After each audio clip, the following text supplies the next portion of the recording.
எல்லோரும் படிக்கணும்னு சொன்னா அது நம்ம திராவிட மாடல், இன்னார் மட்டும் தான் படிக்கணும்னு சொன்னா அது பாஜகவோட காவி மாடல். எது நடக்கும்னு நாம தொடர்ந்து எச்சரித்தோமோ அதை உள்துறை அமைச்சர் உறுதி செஞ்சிருக்கிறார்.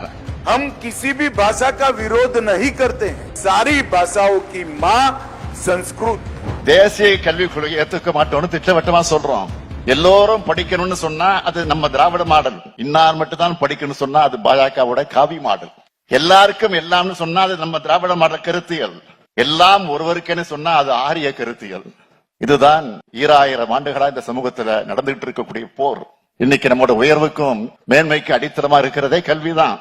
நீதி கட்சி காலம் தொடங்கி நம்மோட போற கல்வி கூடங்கள் களத்துலதான் நாம இருந்துகிட்டு இருக்கிறோம். அறிவுதான் நம்முடைய ஆயுதம்.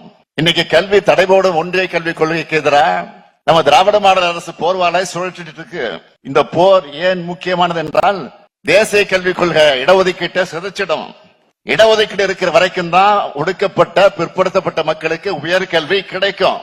பன்முக பண்பாட்டை NEP தகர்த்திடும்.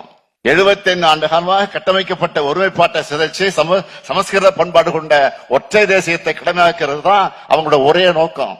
தேசிய கல்விக் கொள்கையால சமஸ்கிருதம் வளரணும்னு சில நாட்களுக்கு முன்னாடி உள்துறை அமைச்சராக இருக்கக்கூடிய அமித்ஷாவே சொல்லி இருக்கிறார்.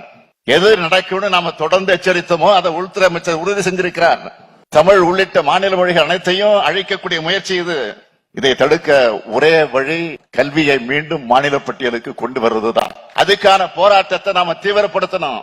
பாடத்திட்ட வகுக்கிறதுலையும் கற்க வேண்டிய மொழிகளை முடிவு செய்வதிலையும் மாநிலங்களுடைய விருப்பத்துக்கு மாறா ஒன்றிய அரசு திருப்பு நடவடிக்கையில இறங்கி வருது. கல்விய மாநில பட்டியலுக்கு மாத்தலன்னா கல்வி என்பது அனைவருக்கு எட்டா கனியாக மாறிடும். பாரம்பரியமான KTV true value groundnut oil.